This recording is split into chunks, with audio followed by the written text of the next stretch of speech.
evening. My name is Bill Davis, long-time member of P.O.P. Larry and I go back to 1984 when the Jackson campaign started.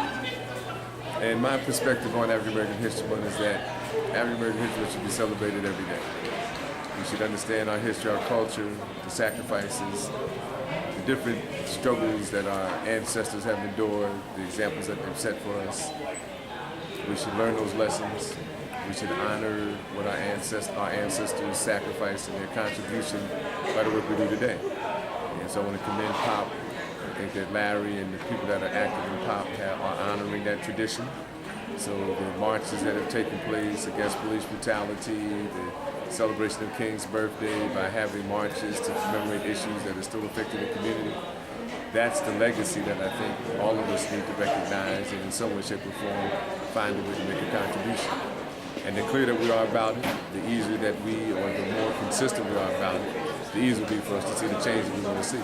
But as long as we hope that someone else is going to do it, that we're going to be faced with these same circumstances going forward. So we congratulate P.O.P. and all of the people that are making those strides and honoring those legacies, and we look forward to seeing you at the next celebration or the next demonstration. Hello, my name is I'm a student here at Rutgers University. I'm from East Orange, New Jersey, and I just wanted to say that I really appreciate what the People's Organization for Progress does. It's good to know in your community that there's still people who care and who keep an eye out for things that are going on around, issues that may affect people that look like us, people who go to the places we do, people who have the same jobs as we do, and that there's still that branch of support that's there. I think in present day, people forget about how to utilize resources such as the NAACP, and it's good to see that there's an organization, People's Organization for Progress, that still exists.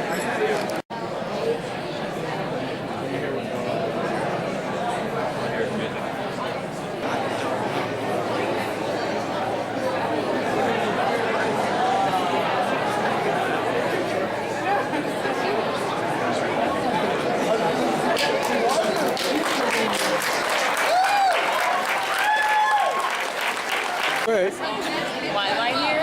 Yeah, go ahead. He's one of my favorite filmmakers. I brought my copy of She's Gotta Have It for him to sign, and School Days. Definitely some of my favorite movies. I enjoy his cinematography. Spike Lee is definitely an artist. I just came from watching, what was it, She's Gotta Have It? Yeah, and he's just exactly that, the politics, how he pushes the envelopes, repeating the things that you said. Not only that, but he's a good writer, you know. A lot of his writing that he does too, not just his cinema. A lot of people know him for his cinema, but he's just a brilliant man that comes through any media or type of, you know, artwork that he does, whether film, whether written, whether storytelling too. And, you know, he came here to celebrate him, so that's it. Good evening, everyone. How are you? My name is Celia King. I'm the Executive Director of Leadership Newark.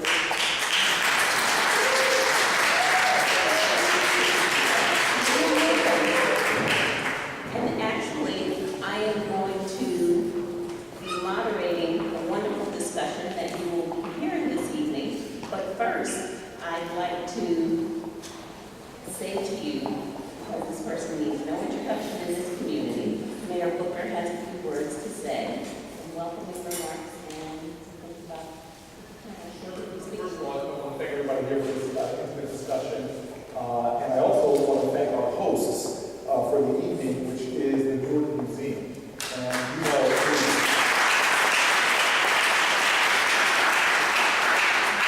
this is probably perhaps one of New Jersey's most proudest events. A museum that goes back many generations.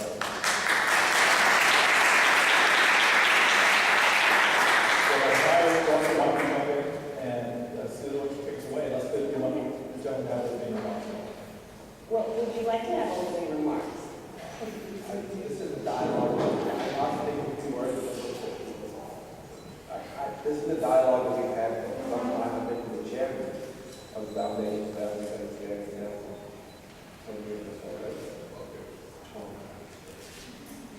So for 12 years, I was on the board of the secretary of the foundation that we have to Mom Single honored him and it was raised in my age, great organization I joined, and I worked for with Mark on the subject of Black Jewish connections, mostly, but all ethnicities, bringing people together.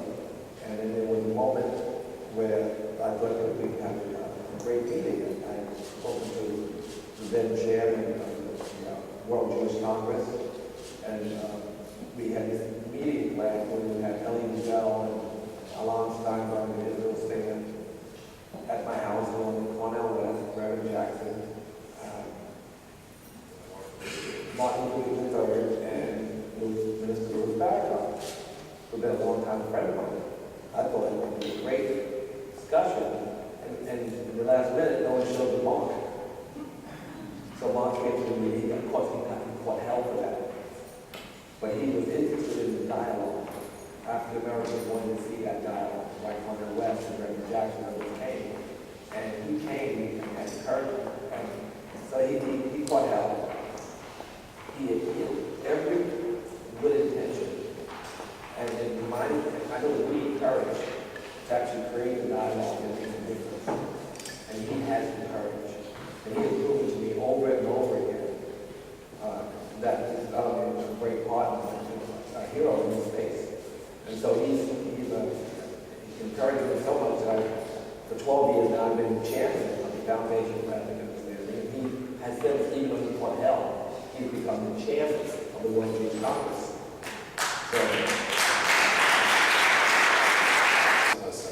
and that is a very, very significant. Let me say this. It is actually time to close. We have 3 questions out there that I promised. And what more we have to go home? The museum. Sorry. We have to shut the lights out for a few hours. However, we are questions. My panelists are okay with that. And Mary Sue, she's here. Oh, is that okay? Can we take a few more? Okay. And let me be very clear that it is a question, not a statement, and that you direct it to one person and only one person will respond. Okay? I will have to cut you off. I am not being disrespectful, but in the essence of time, that is what I have to do. So, go ahead. Hi, this question is for Mayor Forrest Booker. I'm a civil rights activist, and my question is, 2011 was commemorated by the United Nations as being the year of people of color and of African descent. I have wanted to know, can you really tell me what is being implicated inside of the Lord's school systems to really teach African Americans of their true culture? So, first of all, it was Newark representatives, like Senator Payne, who actually passed legislation to make it not just within the Newark schools, because African American culture and African American history should not just be a Newark subject, it should be a statewide subject. And that's something that has always frustrated me, is that not only do we teach our own culture and history here in Newark, but we teach it statewide. But there is a curriculum around African American studies within our school.